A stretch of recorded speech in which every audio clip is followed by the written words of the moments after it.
Hello and welcome. My name is Ajaxpost. Why did the trains just stutter then? No, they should keep on going fluidly, smoothly and without hesitation, deviation or repetition. If there's any Radio 4 listeners out there in YouTube land, you may have some idea what on earth I'm talking about in that last little reference, if you noticed that there's a reference at all. Yes, hi. Sorry for the sort of slight delay. Actually, it's quite a considerable delay, I think, in getting this new video out in the Transport Fever One Hub, the speed build Let's Play series. I've been experiencing some sort of pains in my hands and arms, which I think are to do with spending too much time on this here computer.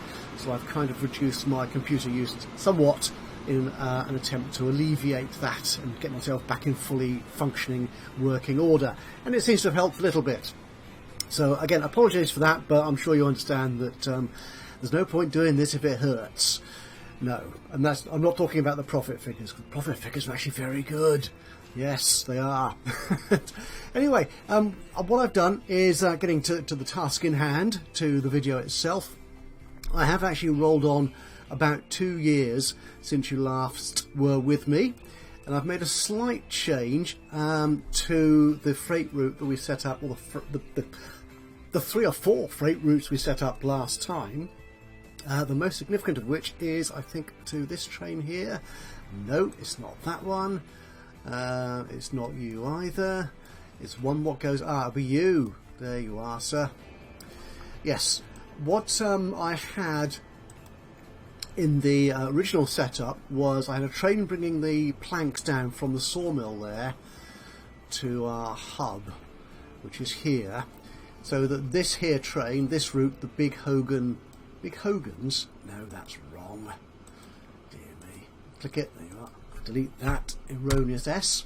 The Big Hogan goods supply would pick up the planks and the plastic that's come from the other side of the map and send that to the goods factory and bring back goods for distribution out to all the other good places in the universe, or at least here in Monument Valley. Things were getting... Oh, I'll deal with you in a minute. Oh dear, things are getting so old now. Oh, actually no, I've dealt with you already. No, I haven't. You're new. I did replace a couple of routes just before I started the recording, just to get them out of the way.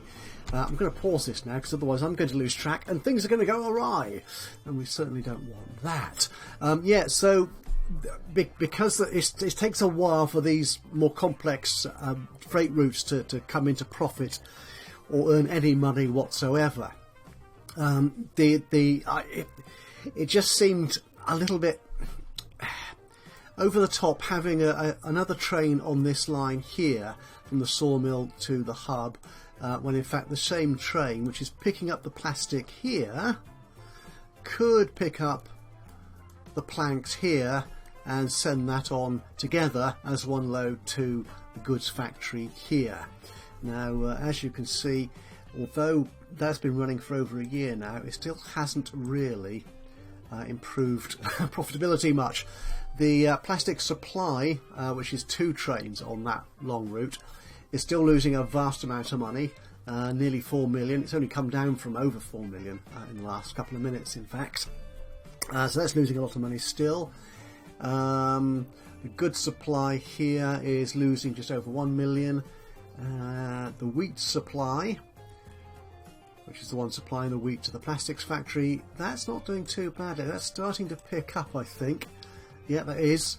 But again, because that is the first step in this whole chain, wheat to plastic and planks to make goods, that's taking a while to pick up. The plastic supply one, I think, is the only one I've so far put 2 vehicles on, as you may recall, because it is quite a long route and I do want it to bring plastic up as quickly as possible. So hence the extraordinary loss on that one. So anyway, I've tried to reduce the impact of that by taking out 1 train route, which was the planks here. So that's all well and good. Is that route actually making any... Oh, it's just making a little bit of money. It's bringing 6 goods back at least. Right, anyway, so what are we doing today? What I'm going to do, first off, some quick and simple sort of get up and fix. I'm going to look at the age of some of our routes. Olgetto Monument Valley, yeah. This is this is an annoying little route. Let's go back there, shall we? In our main hub city. We'll get that out of the way for the moment. This is taking goods into the hub city from the food factory sort of secondary hub here. So it's a very short route, and that does seem to get an awful lot of goods piling up here, because obviously Algetto Monument Valley here is a very big city with lots of demand, which we're coming nowhere close to fulfilling, which may be due to the truck routes in town. I'm not entirely sure. I will get round at some point doing a proper sort of work on that. My main problem with that route is that it takes the goods out of the more long distance routes, which is the freight hub feed here, which goes all the way out to that other hub that we were just looking at over there, as I'm sure you all know, to be honest. But that is still making a fairly substantial profit, over 15 million, 20 million last year. Yeah, I'm not too worried about that, as long as it doesn't run empty, which it did for a couple of years while things got a bit out of balance. But everything seems to be okay now. So what I'll do, I think, is I'm going to replace that train, because it's getting expensive, even though we are making money on it. Do I need to replace it? I do, because I don't like these expensive locos on there. Why am I clicking all the wrong things while I'll be looking at the train? Yes, that's you there. Yeah, so we'll replace that one, I think. There we go, we'll stick you there for replacement. Try and get something slightly cheaper on there. And the other one I'm looking at replacing, the Big Hogan commuter route, which is, again, a very short route, but for passengers this time. There we go, if we take you out there. Which is running two really nice little diesel trains here to run passengers out from Big Hogan into our sort of secondary passenger hub out here. And it is quite a busy route. There's actually usually more than twice capacity waiting on the platform. 109, you see, for a capacity 46 train. Now, what I'm doing here, what I'm looking at here, I'm kind of cheating here, I'm afraid. I'm slightly concerned that we're running out of diesel multiple units, and I don't really want to electrify this end of the map just yet. I just, sometimes too many catenaries, electricity poles and stuff, it just gets in the way. It makes it, to my eyes at least, a slightly ugly looking ride. So I like to keep them clean, which means diesels, which are hardly the cleanest energy source, the cleanest motor of all, are they? So because we're running short of good American multiple units, I've actually put in a couple of European ones, I'm sorry, into this, just to give me more choice. And the first ones that have come up in this age are this German set, the 623, which actually is a nice set. It takes 64 passengers, 75 miles an hour. How fast does this one go? So it's a bit slower than this one, the current Bud RDC, I think it is. Is it Bud RDC? Yes, there it is. So it's slightly slower than that, but much bigger capacity. So that would cope with the capacity. But what I'm thinking is, just to try and stay true and see if it works to the American map that we've got, is I will stick in fact, I'll do that now. We'll stick 2 of those on there, which will make it more costly to run, because these trains currently 105 million a year. This is going to cost over 1.4 million a year, so it's going to be about 50% more expensive.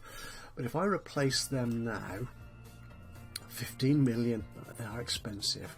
It goes even faster. It goes 118 miles an hour as opposed to 85. So hopefully the increase in revenue because of the increase in speed, even on such a short route, will offset the increased running costs rather of those trains. So we shall see that. The other thing I want to do again before we get on to the big thing for this episode is I just want to update some of my services which are running at capacity, like these ones here. Yeah, they're not actually, those are quite old. So I think I'm just going to run through this list at the beginning of the speed build, and those which are running a little bit old and are hitting capacity, I will either add additional services to. Yeah, look at these. Yeah, either add additional trains to, rather, not services, or replace them with something bigger and faster. So we'll do that. But what I want to do, the main thrust of the episode today, is going to be adding more freight lines. Now, I'm using planks and plastics to make goods here from this factory. I'm using this first combination, planks and plastic. Just to help bump that up, I'm going to see if I can bring steel into it. So I'm looking at, yeah, in the middle of this sort of mix of hills and valleys and contours, basically, we're going to see if we can create steel out here in the wilderness and bring that into the goods factory here, and hopefully bump up the production of goods, which may be too much in a year or two, perhaps a bit more than that in fact, if we bring steel in as well as plastic. So if that starts really pumping up and sort of producing too much, or getting too much plastic coming out from the other side of the map, we can redirect the steel to create machines and tools from these other factories here. I just need to find another source of, there is one up here. Yeah, where is it? I did see it. Oh yeah, there's a forest here, which is going to be awkward to get goods out of, because there's no other nearby sawmill. But there is, yeah, there's a forest and a sawmill up here, so we could feed that in to our, what's it here, the tools and machines. Anyway, I've been talking for far too long now. I don't usually talk this long, so again, apologies for the slight delay in getting this episode out to you today. Bear with me, the videos are still coming, but the frequency may be down a little bit while I get my sort of the feeling back in my hand, so I can get to this computer more frequently without suffering pain and stuff. Stop talking about it. Anyway, hope you enjoy the rest of the video. If you do, go on. I'd love to see you click that like button, the thumbs up. That'd be very much appreciated. But even better, if you've got any thoughts, suggestions, criticisms, anything you feel like saying about the video or the series, drop a note into the comments box below. That would be amazing. It'd be great to hear from you. And of course, if you've not done so already, why not subscribe to the channel? And that way you'll know when I upload another one of these or one of my other Let's Play series. But from me, Ajaxpost, enjoy the rest of the video. I'll see you again soon. But until then, bye-bye for now.